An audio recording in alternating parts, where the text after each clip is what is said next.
Conheça nossa empresa. Aqui semeamos conhecimento para um viver de qualidade e bem-estar. Estamos em constante investimento em soluções que agreguem valor para você, sua família e negócios. Conheça nossas soluções. Cursos de capacitação em psicanálise, grafologia e psique da infância. Mini-cursos, grupos de estudo e palestras da mais alta qualidade. Tudo isso suportado por uma estrutura completa, com projeto pedagógico, ambiente virtual de aprendizagem, professores especialistas e certificados de conclusão e participação. Conheça também o Bela Vita Empresarial, com soluções para empresas e escolas, na área da educação socioemocional, liderança humanizada e comunicação assertiva. O Espaço Bela Vita também está engajado em projetos sociais que promovam o bem-estar emocional das pessoas. Saiba mais acessando nosso site. Vem com a gente, faça parte do time de alta performance que alcança grandes realizações. Transtorno bipolar ou transtorno afetivo bipolar é uma condição de saúde mental que causa mudanças extremas de humor. Conhecido anteriormente como psicose maníaco-depressiva, se caracteriza pela alternância de períodos em que a pessoa fica mais exaltada, a mania, de episódios de depressão, hipomania e de normalidade. Essas mudanças de humor podem afetar o sono, a energia, a rotina, o julgamento, o comportamento e a capacidade de pensar com clareza. Já o transtorno de personalidade borderline é uma condição mental complexa, multifacetada, que afeta a forma como uma pessoa pensa, se comporta e é caracterizado por uma instabilidade emocional intensa, impulsividade e dificuldade nos relacionamentos interpessoais. Sejam bem-vindos aqui ao nosso quarto dia da Semana da Psicanálise, promovido aqui pelo Espaço Bela Vita, e hoje aqui no nosso podcast, Cris Mello. Boa noite, Cris, nossa professora. Boa noite, pessoal. Hoje estamos aqui mais uma vez, trazendo informações, conhecimento para vocês de um aspecto muito importante que hoje a gente vê com muita frequência, né? Nas clínicas, nos trabalhos, nos ambientes sociais. Então, é mais um tema especial para falarmos hoje aqui. É isso aí, Cris. E hoje temos um convidado super especial para falar sobre bipolaridade, borderline, algo que a gente ouve cotidianamente, um transtorno que assola milhões de pessoas no mundo. Eu vou chamar aqui, então, o professor José Walter Montever. Boa noite, amigo. Boa noite, Sandro. Oi, Cris. Boa noite. Boa noite. Olha que alegria, uma satisfação muito grande nessa noite de quinta-feira estar aqui com vocês, né? E com todos que estão nos assistindo. Vou falar, então, começar falando do transtorno bipolar, chamado transtorno afetivo bipolar, sendo qualificados em tipo 1, que é aquele chamado transtorno bipolar clássico, onde predomina mania ou a hipomania. A hipomania é a mania um pouco atenuada, com sintomas mais leves. E em relação à depressão, a idade de início é, em média, aos 18 anos, ou seja, não há nenhum quadro de bipolaridade que se faça o diagnóstico com menos de 18 anos. Precisa ter pelo menos 18 anos para que se faça um diagnóstico de bipolaridade. Mas também pode começar em fases mais tardias. Tem o transtorno bipolar tipo 2, que tem o predomínio da depressão em relação à mania, ou em relação à hipomania também. É comum a impulsividade, que fica refletida, muitas vezes, em tentativas de suicídio ou mesmo de ideação suicida, e também ocorre o uso de substâncias psicoativas, drogas, com muito mais frequência. Esse tipo, chamado tipo 2, que é um tipo bastante grave, bastante importante, já se diagnostica a partir dos 25 anos de idade. Geralmente começa com uma depressão e também com transtornos alimentares, também está relacionado, transtorno de ansiedade e, como já falamos aqui, uso de substâncias. Tem aquele que é o ciclotímico, ou a ciclotimia, que também é um transtorno de bipolaridade, e é quando o paciente vai alterar entre períodos de hipomania e depressivos, mas não tem sintomas suficientes para caracterizar a bipolaridade. Ou seja, tem lá os sintomas, mas eles não são tão importantes, às vezes não são tão regulares, como acontece na bipolaridade 1 ou 2, então fica como ciclotimia. Não existe aqui alterações graves. Tem um transtorno bipolar, que é aquele que é induzido por substâncias ou medicamentos. Acontece por intoxicação ou abstinência de alguma substância. Por exemplo, alguém que está tendo uma crise importante de abstinência pode trazer alguns sintomas de bipolaridade.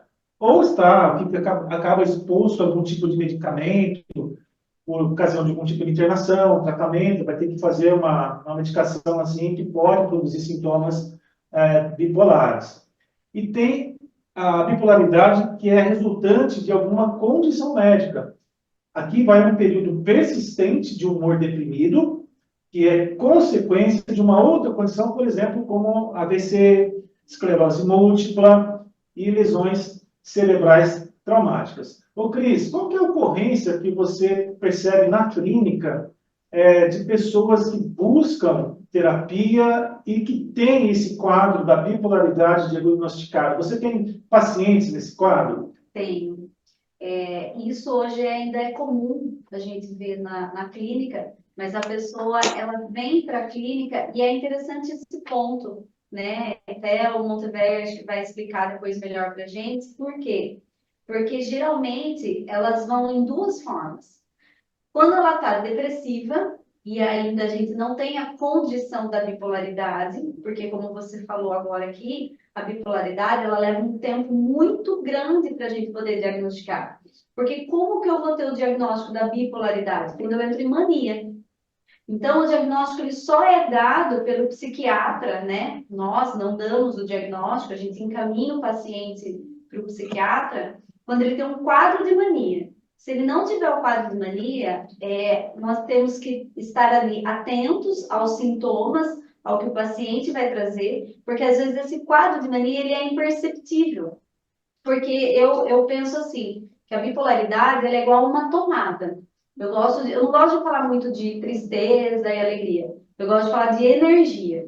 Então, quando eu estou num quadro com pacientes de bipolaridade, ele tem uma queda de energia muito grande ou ele tem uma alta de energia.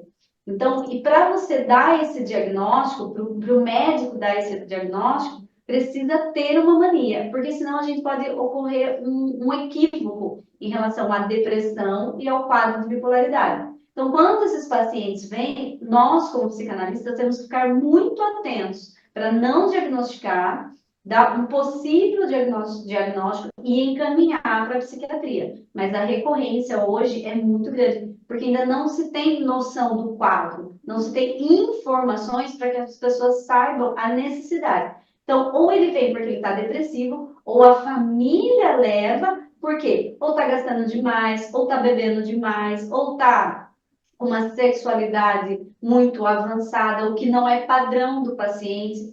Então, quando ele está na depressão, é ele que busca. Agora, quando ele está num quadro de mania, geralmente são pessoas em volta que percebem essa alteração e falam, olha, eu acho melhor se você procurar uma ajuda, porque isso não é comum de acontecer com você. Mas tem uma recorrência grande, sim.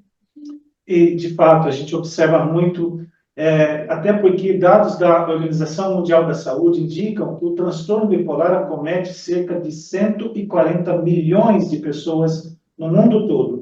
E afeta mais os jovens, sobretudo entre 15 e 25 anos, mas pode ter um pico tardio entre 45 e 55 anos. E não tem distinção entre homens e mulheres, é a mesma proporção. Aí eu pergunto para o nosso professor Walter Monteverdi, na sua experiência clínica, quem são as pessoas que têm transtorno afetivo bipolar, que buscam? Estão entre os mais jovens, os mais velhos? E como que é o nível de sofrimento dessas pessoas, Monteverdi? Sandro, o sofrimento é da pessoa e também da família.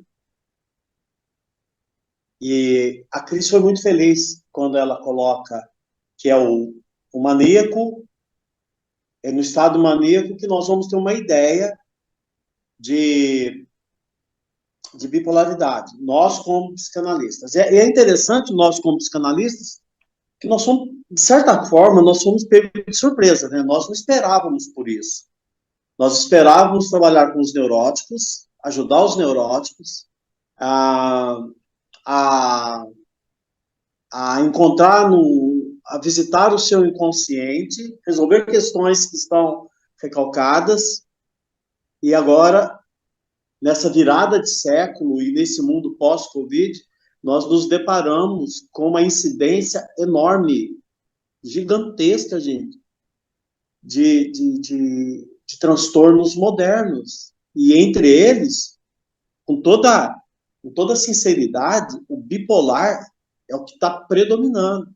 O bipolar e o borderline. E são difíceis, né, do diagnóstico. Todas as idades.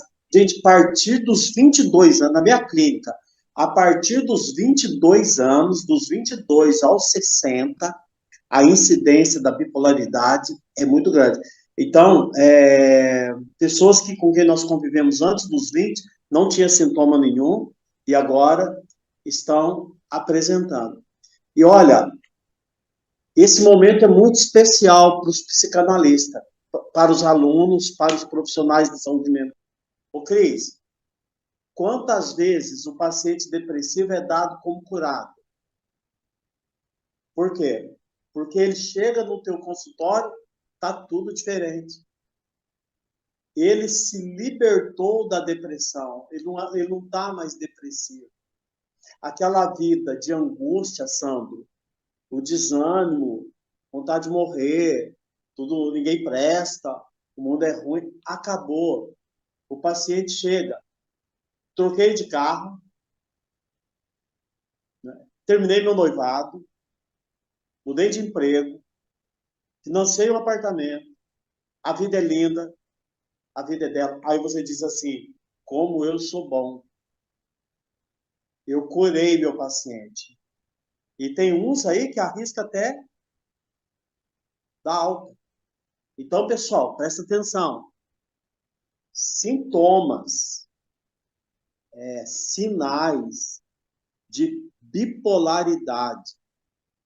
Na depressão, sofre o sujeito depressivo e a família está cansada, não é com a depressão dele que não cura de jeito nenhum.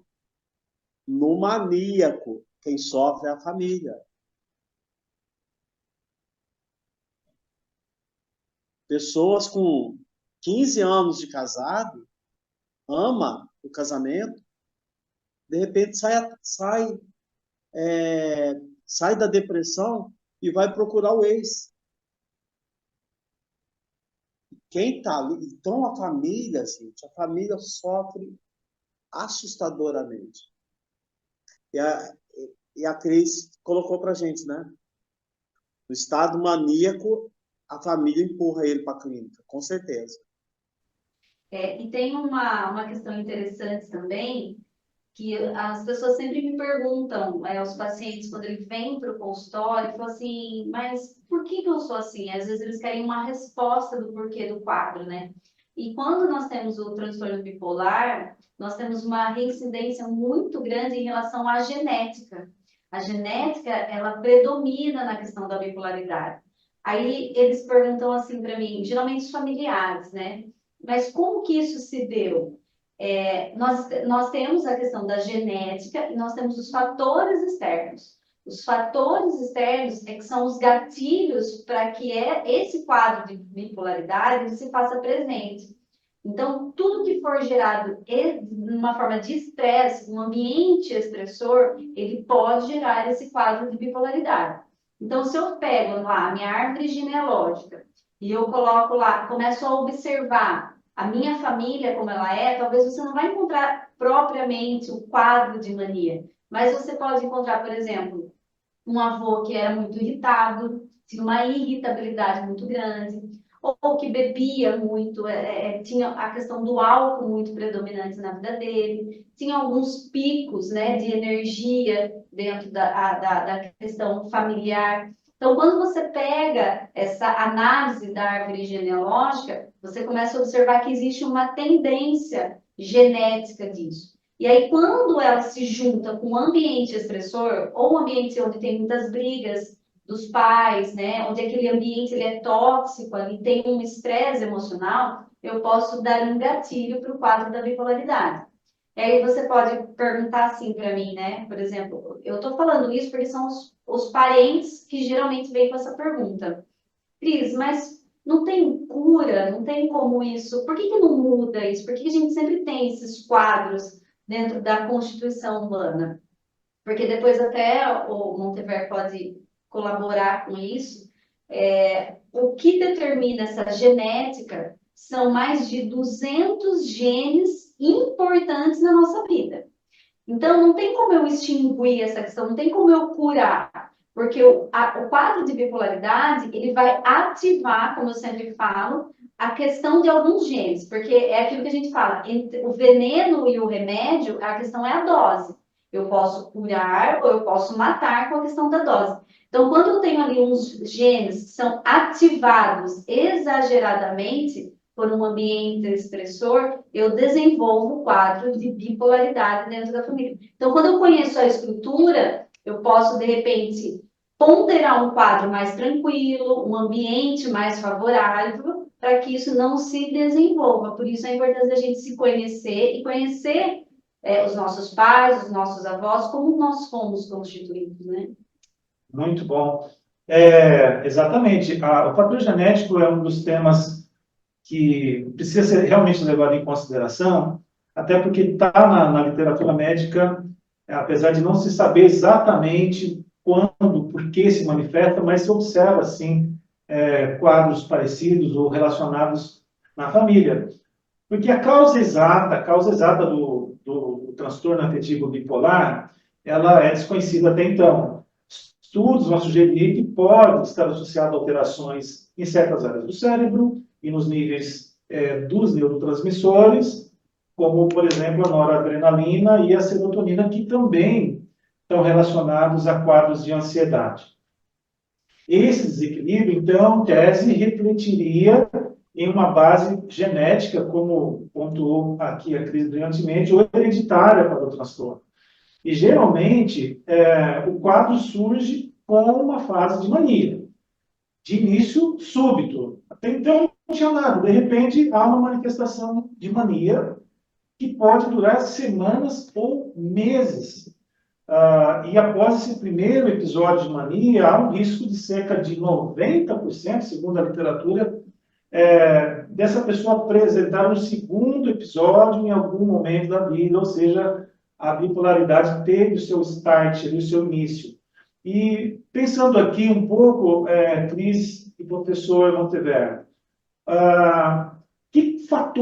quais são os fatores de risco do transtorno bipolar? Se a pessoa já tem a doença, já está diagnosticada, já está em tratamento, que fatores, né? Eu vou listar alguns fatores, a gente pode, eventualmente, aqui, falar da nossa experiência clínica. Um deles são as perdas. Doença, morte de alguém importante na vida, separação, desemprego, dificuldades financeiras podem agravar esse quadro.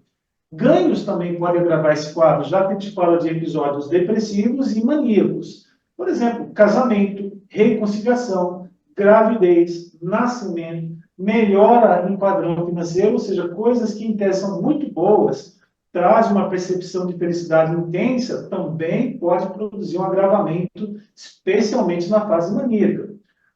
Falta ou baixa qualidade de sono, até problemas de fuso horário. Sabia que se percebe pessoas que têm bipolaridade, quando muda o fuso horário, vai viajar, vai para o país, tem lá, sai daqui de dia, chega lá, era para chegar de noite, chega de dia por causa do fuso. Mas eu tenho uma resposta para isso. Ah. Porque uma das incidências da bipolaridade é o estresse causado pela perda do sono. Quando eu tenho um déficit na minha qualidade do sono, eu gero um ambiente estressor. E isso é muito importante. Tanto que uma das coisas que faz com que eu consiga manter um equilíbrio, que eu não consiga fazer com que a mania se aproxima, é quando eu consigo manter uma equalização na minha noite de sono, na qualidade do meu sono. É a primeira coisa que o bipolar tem que regularizar dentro do seu ambiente. Olha só que interessante. Então, a gente vê o fuso associado com essa qualidade de sono, e a baixa qualidade de sono produz um estresse, mas também as substâncias também são fatores de risco, como álcool e drogas, porque o álcool é um fator depressor e as drogas, quase todas elas, são estimulantes. E medicamentos, parada ou diminuição de algumas medicações, especialmente de uso psiquiátrico, porque a bipolaridade até agora não tem uma cura, existe tratamento, a pessoa pode viver muito bem sem ter os episódios, desde que devidamente medicada e em processos terapêuticos. Então, até o momento não há uma cura ou pelo menos um tratamento que permita que a pessoa viva sem uso de medicações. Todo bipolar tem uma dependência emocional? Sim, o bipolar tem uma dependência emocional, não como o borderline. O borderline vive da dependência. O bipolar consegue ter uma certa autonomia, principalmente quando ele está no estado maníaco. Então, ele consegue ter assim, uma certa autonomia, mas não deixa essa dependência emocional de lado, né? E vocês estavam falando em genética, Sandro. Vou tomar um minutinho aqui. A gente pode arriscar em falar de uma genética psíquica.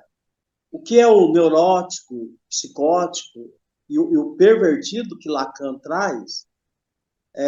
Quais são os gatilhos? Os gatilhos são, psicanaliticamente falando, são os nãos que o sujeito recebe e a reação que ele tem a esse não. Concordam? Não é isso? Sim. Exatamente. Lacan traz que isso Né? Uma acontece. frustração, uma interdição, de fato. Isso, exatamente, um interdito, né? Lacan fala, gente, que o complexo de Édipo se tornou regra para a vida toda. Então, quem somos nós? Nós somos o Édipo. Nós saímos do Édipo. Nós respondemos com o Édipo. Aí, no caso da bipolaridade, é muito interessante, né? Ora, nós respondemos com depressão, ora, nós respondemos com estado maníaco. E tanto no estado depressivo como no estado maníaco, nós temos uma dependência dos outros. No estado maníaco, menos. No estado depressivo, nós dependemos totalmente do outro. Os riscos estão justamente na força da desestabilização.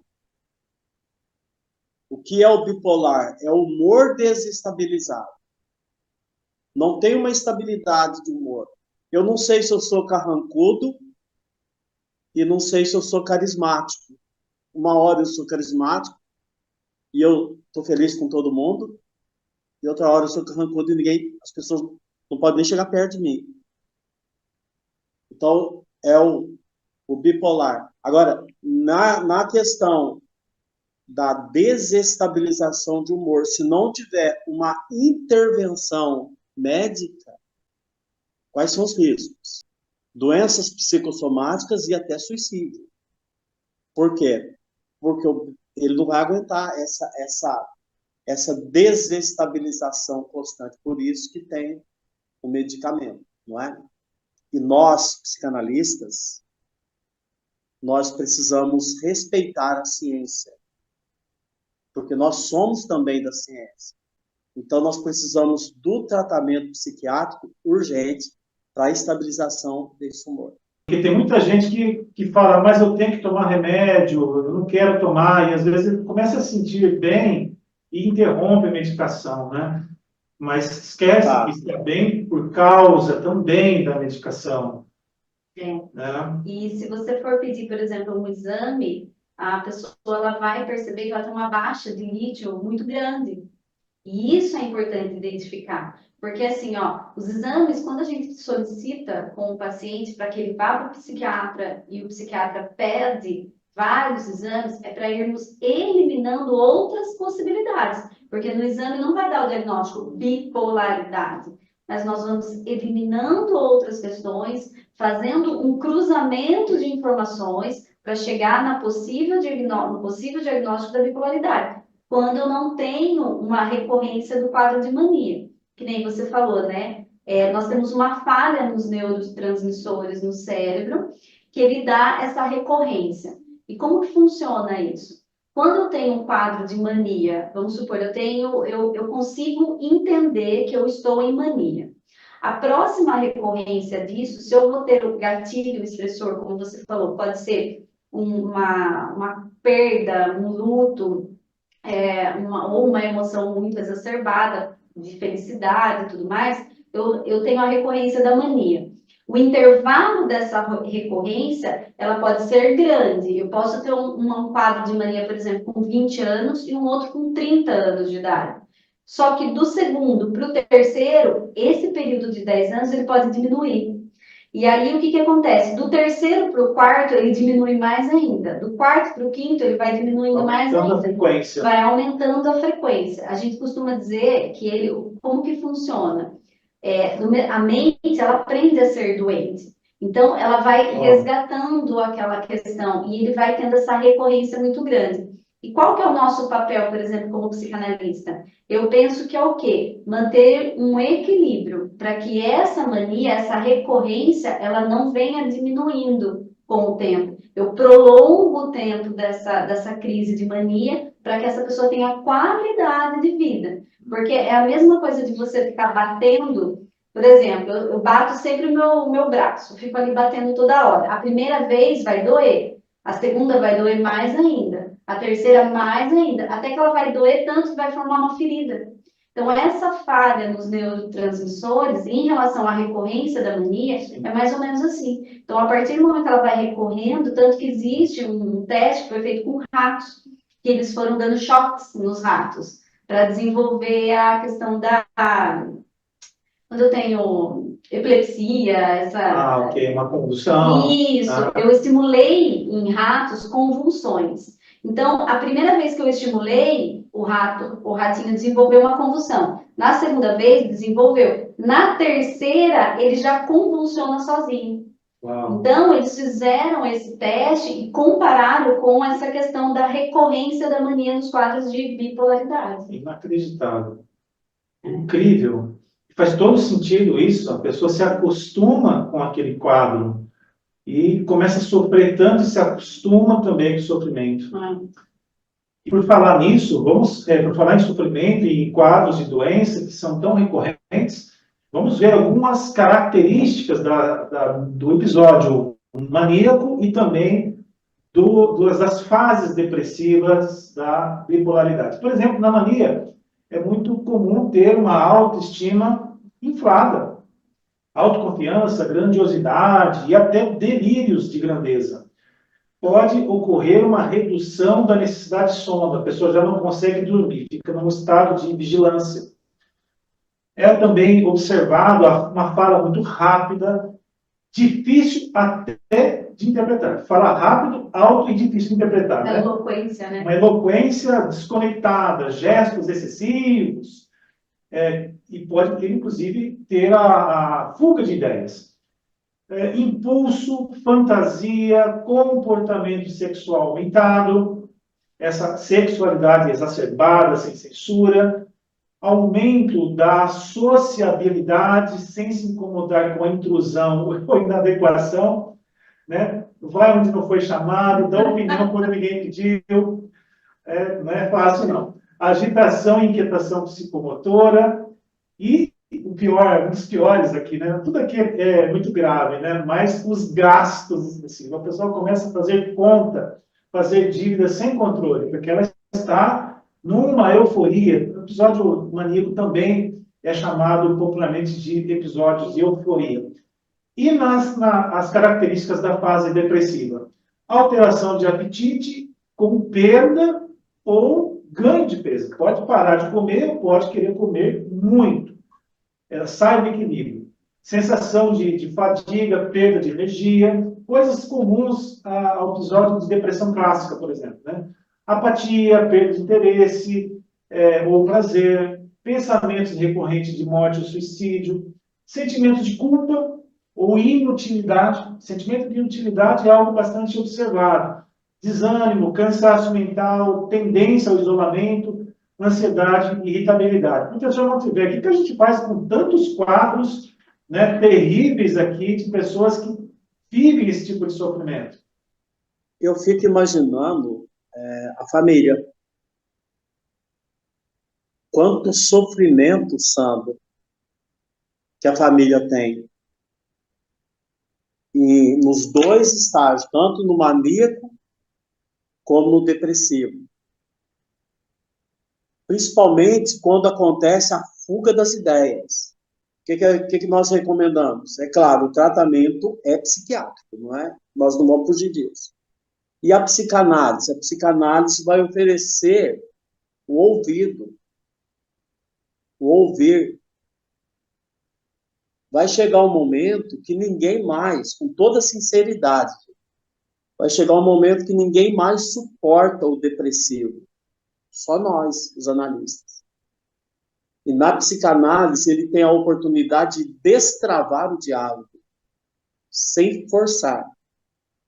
É o nosso conhecido método freudiano de associação livre. Então, na clínica psicanalítica, ele vai ter um espaço para fala, o espaço é acolhedor, ele vai ser acolhido. O profissional da psicanálise, por gentileza, né, não fique ansioso. Muitas vezes, a clínica psicanalítica também é a clínica do silêncio acolhedor. Os alunos perguntam assim, Cris, professor, meu paciente não fala, o que eu faço? Eu faço de tudo para o meu paciente falar, e o paciente não fala. E eu digo assim, mas por que você quer que o teu paciente fale? Mas ele precisa falar. Não, ele não precisa falar. Ele precisa de acolhimento, de um espaço onde ele fique em silêncio. E não é um silêncio, quieto. Ele está ali, sentindo o quê? Que ele está sendo cuidado. Um profissional, vamos lá, gabaritado, especialista, vai estar cuidando dele. Esse tratamento ajuda muito. E como ajuda? Muito bom. O tratamento ajuda demais. E as pessoas podem também se perguntar como é que faz o tal do diagnóstico. Um exame laboratorial para diagnosticar bipolaridade. Não é um exame de sangue ou um exame neurológico, um eletroencefalograma, um Doppler. Não tem como identificar uma ressonância magnética para saber, olha, está aqui uma bipolaridade, porque é um fenômeno de trocas sinápticas, é um fenômeno neuroquímico. Então, o diagnóstico é essencialmente clínico, baseado na história, relato, tanto do paciente quanto dos familiares. Então, são feitas entrevistas, se conta os episódios, a medicação que foi usada, por isso que demora bastante tempo para poder fazer um diagnóstico e fazer uma medicalização adequada. E o acompanhamento especializado, como bem trouxe aqui o professor Walter Montevideo, é fundamental e de longo prazo, viu, gente? Então, como é que eu vou saber se eu tenho bipolaridade? É através do testemunho, tanto da pessoa quanto da família, e isso ao longo do tempo. Porque a pessoa pode viver uma perda importante, ou ficar muito eufórica com alguma coisa, ou vivenciar algo, e ter sintomas muito parecidos com a bipolaridade, sem de fato ter. Tá? Então, se inicia um tratamento com as medicações corretas, existem medicações específicas para bipolaridade, e o tratamento vai se dar, então, através de uma psicoterapia, né? Isso é fundamental, importante, medicações e mudança no estilo de vida. Sim. Cris, e agora? Muita gente quer resultados diferentes fazendo as mesmas coisas. O quão difícil é mudar o estilo de vida? Olha, eu costumo dizer que não é só uma questão de mudança de estilo de vida. A gente vive hoje vários tipos, né? Nós temos várias formas de você viver a vida. Então, eu costumo usar uma palavra que eu penso que ela é um pouco mais profunda. Eu acho que ela vai mais para uma filosofia de vida. Por quê? No que tange à bipolaridade, realmente nós precisamos mudar muitos hábitos. É como eu falei, a questão da qualidade do sono é a primeira coisa que o paciente tem que fazer, ele tem que mudar, ele tem que entender a importância significativa disso na vida dele. Por quê?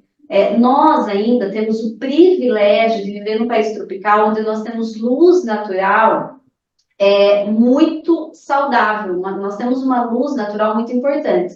Se nós pegarmos alguns países onde essa luz natural ela tem uma deficiência, vocês vão observar que a recorrência, por exemplo, da cromoterapia, ela é muito mais utilizada. Só que quando eu tenho essa incidência da questão do sono e da exposição à luz natural, que a gente tem a vitamina D, eu consigo já melhorar a questão do quadro bipolar. Tanto que foi feito um estudo, por Harvard, inclusive, que eles pegam uma pessoa e colocam num quarto escuro, não no breu, mas num quarto escuro, por 14 horas. E o quadro de mania diminuiu. Uau. Por quê? Porque isso faz com que a luz acalme, com que a luz vai entrando na questão do sono e trazendo uma qualidade, vai abaixando aquela questão da mania. Então, a primeira coisa é a questão do sono, neutralizar isso, depois ter exposição de qualidade à luz do sol, não sair meio-dia, né? Naquele sol de 40 graus, onde a gente vai se desidratar, vai chamar Jesus, vai chamar tudo quanto é santo, né, para melhorar aquela situação de inconformidade. Mas ter a qualidade da luz da manhã, a primeira luz da manhã, e saber que a hora que começa o entardecer ou escurecer, eu saber que eu tenho que começar a me preparar para dormir. Evitar a luz das telas, evitar aquele estresse do sono inicial ali, onde às vezes a pessoa reluta em dormir. Aí fala assim, é fácil? Claro que não. O transtorno de bipolaridade, ele já não tem uma qualidade de sono, ele já faz com que a gente perca o sono. Então, no começo vai ser difícil, mas tem que começar a trabalhar essa questão do sono. É a primeira coisa que você vai ter que fazer. Álcool, jamais. A pessoa não pode beber álcool, não tem como. Drogas, então, nem se fala, né? Não tem nem como conduzir. A alimentação é importantíssima, porque um dos estudos também é o horário da alimentação à noite para que o meu sono tenha qualidade. Se eu vou me alimentar muito perto do horário que eu vou dormir, eu também não vou ter uma qualidade de sono legal. E isso também interfere no quadro de mania. Então, esse negócio de dormir com televisão ligada sem telinha para a pessoa que tem um transtorno bipolar, não. interditável. Não pode de jeito nenhum. É aquela luzinha mais amarelinha, o quarto mais clean, é aquela preparação para o sono. Aliás, também, para mim, ninguém deveria fazer isso. Agora, quem tem um transtorno, então, piora. Né, professor? Ninguém, né? Todo mundo deveria ter uma qualidade de sono maravilhosa. E agora vamos para o segundo tópico do nosso debate, do nosso podcast aqui, que é o transtorno de personalidade borderline. Na literatura também lá da CID, da Classificação Internacional de Doenças, muitas pessoas associam com o transtorno de personalidade limítrofe, já que borderline significa limítrofe. Então, vamos entender um pouquinho o que é o transtorno de personalidade borderline. Atualmente classificado como transtorno que geralmente se manifesta, diferentemente da bipolaridade, se manifesta na adolescência ou no início da vida adulta. Muito comum ver borderline entre adolescentes, que frequentemente experimentam sensações de vazio emocional e têm dificuldade de manter uma imagem estável de si mesmos. O transtorno borderline é caracterizado por um padrão persistente de flutuações de humor, por isso que ele também é considerado um transtorno de humor, assim como a bipolaridade, né? Na autoimagem e comportamento. E indivíduos que têm esse transtorno, que são borderlines, podem vivenciar episódios intensos de raiva, ódio mesmo, depressão, ansiedade, que podem perdurar algumas horas ou vários dias.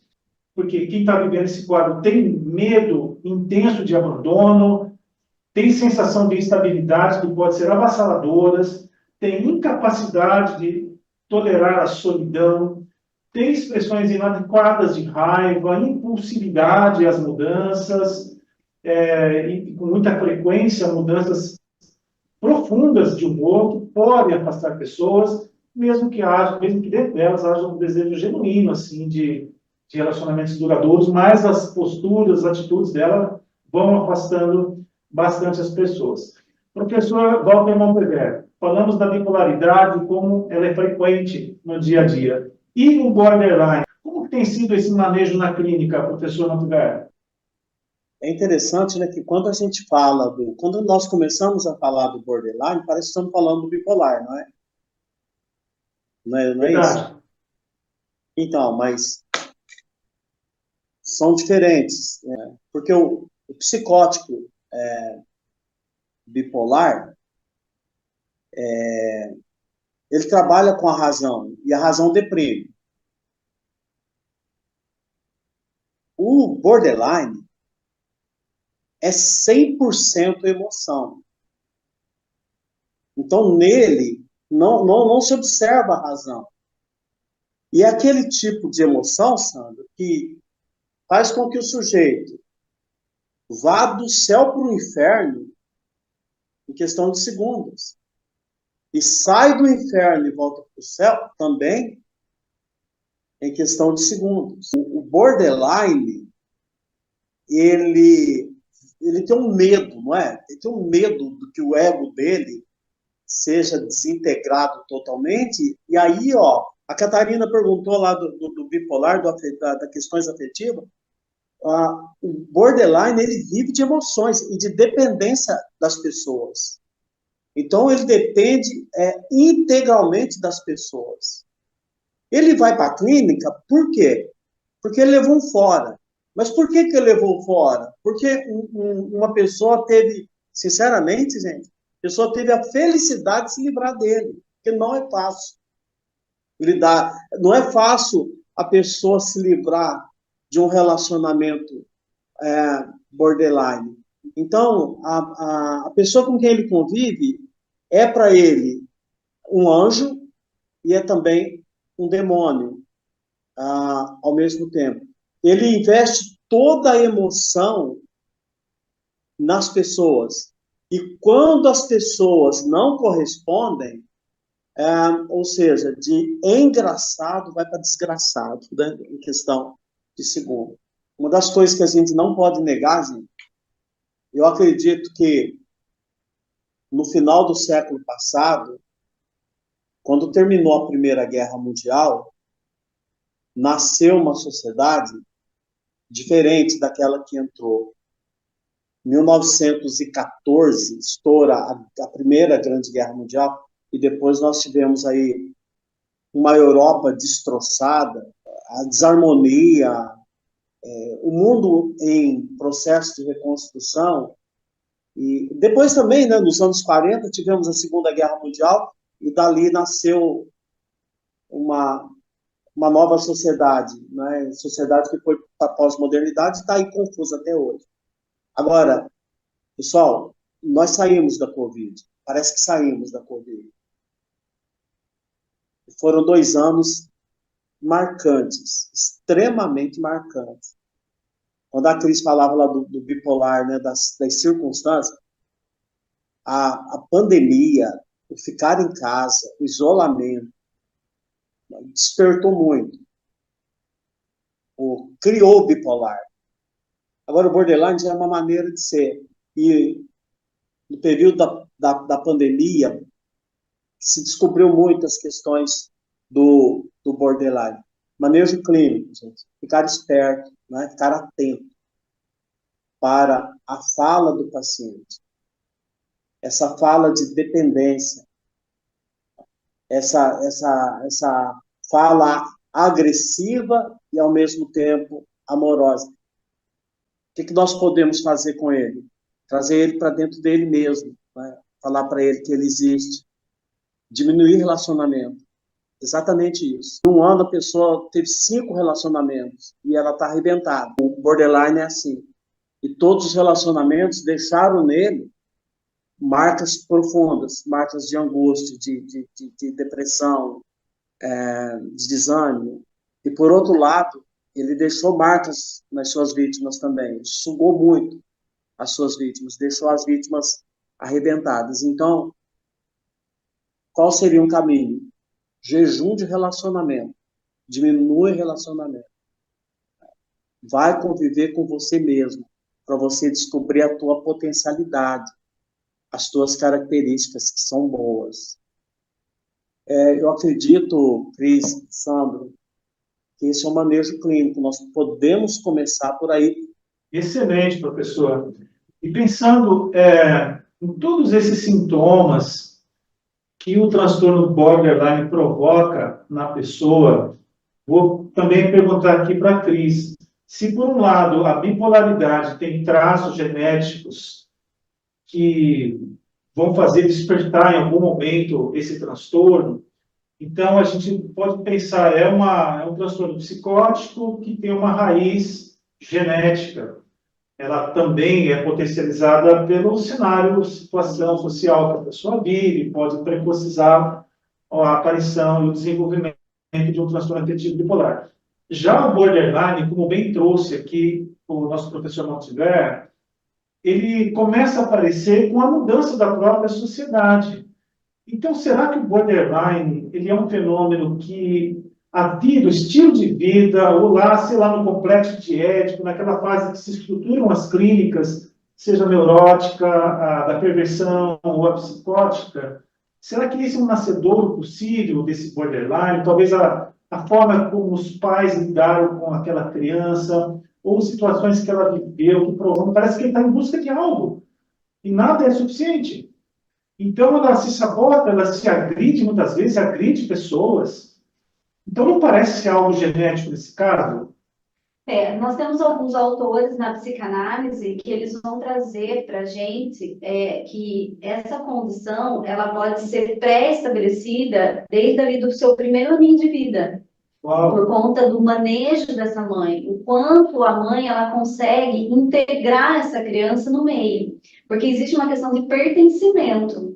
O borderline, ele vai sempre estar buscando essa questão de pertencimento, essa questão da validação dele nesse ambiente, nesse mundo. E a gente sabe que dentro da psicanálise, isso acontece no primeiro ano de vida, onde, com os termos psicanalíticos, né, a gente vai fazer a questão do Bowlby, do Handling, onde eu consigo ter esse contato com essa criança, ter essa afetividade da mãe e do bebê, e quando essa mãe vai proporcionando para essa criança um contorno, onde ela vai colocando para essa criança que ela tem um pé, que ela tem um corpinho, que ela tem uma cabeça, o que o Winnicott ele traz, a questão da psiquessoma. Eu vou integrando essa criança na psique e na soma, que é o corpo. E aí, durante esse processo, vamos colocar ali o primeiro aninho de vida, essa mãe ela vai sendo suficientemente boa para ele, no sentido do quê? Eu integro essa criança, ela faz parte de um meio, ela se sente ali pertencente a um ambiente de cuidado, de amor, de carinho, e ela vai começar a ter noção do espaço e tempo. Então, eu consigo entender que existe algo que está além de mim, mas também para mim. Quando eu tenho a questão do borderline, os meus pacientes, por exemplo, ele traz muito essa questão da desintegração. Eu tenho pacientes que às vezes me mandam imagens, por exemplo, a pessoa caída assim no chão, desenho, charge e tudo mais, e como se a alma ela fluísse, ela saísse do corpo. E eles chegam a me mandar até imagens da desintegração, pedaços desintegrados, literalmente a desintegração. Então, nós temos aí a teoria psicanalítica que traz essa conceituação do ambiente, que o ambiente também é um fator importante para colocar essa criança numa questão de pertencimento, de integração. Esse foi um dos motivos que, quando eu aprendi sobre isso alguns anos atrás, eu falei, eu preciso levar essa informação para os pais. Mesmo sabendo que nós, como pais, quando nós temos um filho, naturalmente, a gente se torna pais e mães suficientemente bons para um ambiente, né, para poder fazer essa integração. Tem muitos pais que não têm essa consciência. E não é porque ama menos ou ama mais, mas porque não sabe fazer esse acolhimento, não sabe fazer essa integração do bebê no próprio ambiente que está inserido. E aí a gente entra em toda uma outra questão que a gente vai levar uma outra live para poder falar. Mas isso se inicia, sim, ali nos primeiros meses de vida dessa criança. Interessantíssimo. Então, a gente entende que a desintegração familiar também é um fator de risco para o desenvolvimento de uma personalidade ou de um transtorno de personalidade borderline. Então, a dificuldade dos pais, então, de integrar essa criança vai produzir essa desintegração no psiquismo dessa pessoa. Faz todo sentido isso, a gente pensar nisso, porque temos tantos casos de borderline, ao mesmo tempo que a gente vê tantos casos de dificuldade dos pais de criar os seus próprios filhos. Muitos pais muito perdidos nessa educação, e é por isso que nós estamos aqui desenvolvendo, já desenvolvemos, aliás, e já lançamos o nosso curso para pais, Escola de Pais, que fala sobre a psique da infância, e de maneira técnica, científica, bem elaborada, mas levando em consideração toda a necessidade afetiva, eu penso que seja extremamente preventivo para a aparição de doenças, não só borderline, mas tantas outras. Professor Montever, vamos lá. Por que eles tentam se suicidar com tanta frequência? A pergunta que vai coroar a minha fala aqui. O borderline tenta suicídio constantemente. Pesquisas dizem que no Brasil 10% dos borderlines cometem suicídio. Uau. Não suportam a vida.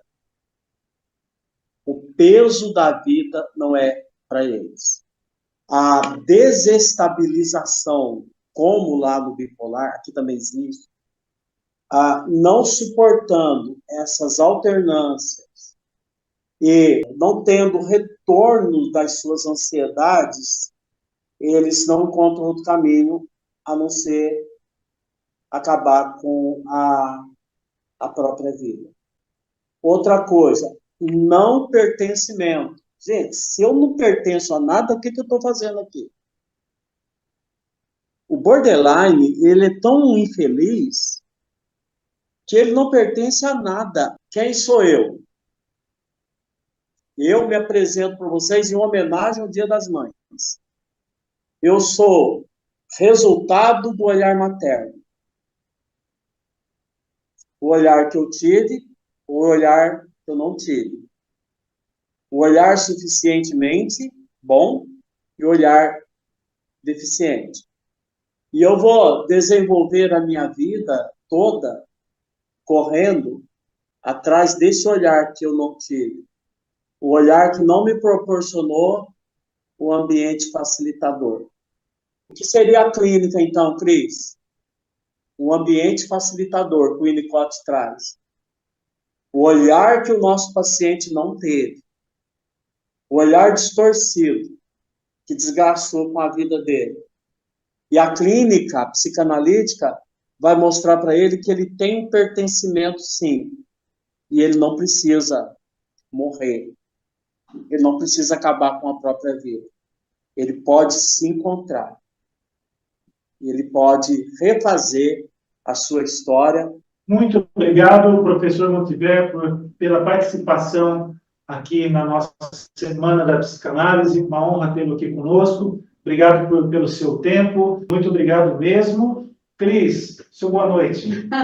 Gente, eu não tenho nem o que falar, porque esses temas, para mim, eles são tão importantes. A psicanálise, para mim, ela tem uma importância tão grande que em vários momentos aqui, onde a gente foi conversando, eu me arrepiava, porque eu acho isso tão significativo na vida das pessoas, que fez muita diferença na minha vida, e eu acredito muito na diferença na vida de outras pessoas.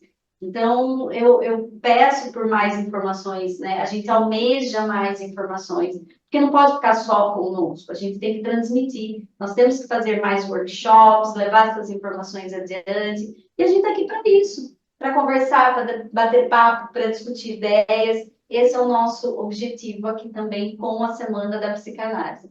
Eu espero que todos vocês tenham gostado dos temas, eu espero que todos vocês tenham participado. Quem assistiu, encaminha para outras pessoas, porque vai ficar gravado. Hoje nós temos a plataforma do YouTube, nós temos também o Spotify, nosso canal que inauguramos essa semana e que ficou show de bola. Dá para você ouvir no carro, dá para você ouvir caminhando, fazendo exercício, lavando louça, lavando roupa, enfim. Fiquem atentos às nossas redes sociais, porque vão vir muito mais materiais para vocês se informarem em relação à saúde mental e à saúde emocional. Então, damos aqui o fim a nossa semana da psicanálise, né? A primeira vez que fizemos isso. Eu adorei, você gostou? Demais, amei a experiência de estar partilhando com vocês esses temas tão legais. Agradeço, professor Montever, por estar aqui com a gente, compartilhar esse momento tão importante, né? E que em breve teremos outros encontros, com certeza, né? Perfeitamente, com certeza. Obrigado, Cris. Obrigado, professor. Obrigado, pessoal. Obrigado a todos vocês que participaram conosco aqui no chat. Nos acompanhe nas redes sociais, Espaço Bela Vita, semeando conhecimento para um bem viver de qualidade e bem-estar. Beijo para vocês. Pessoal. Tchau, tchau, pessoal.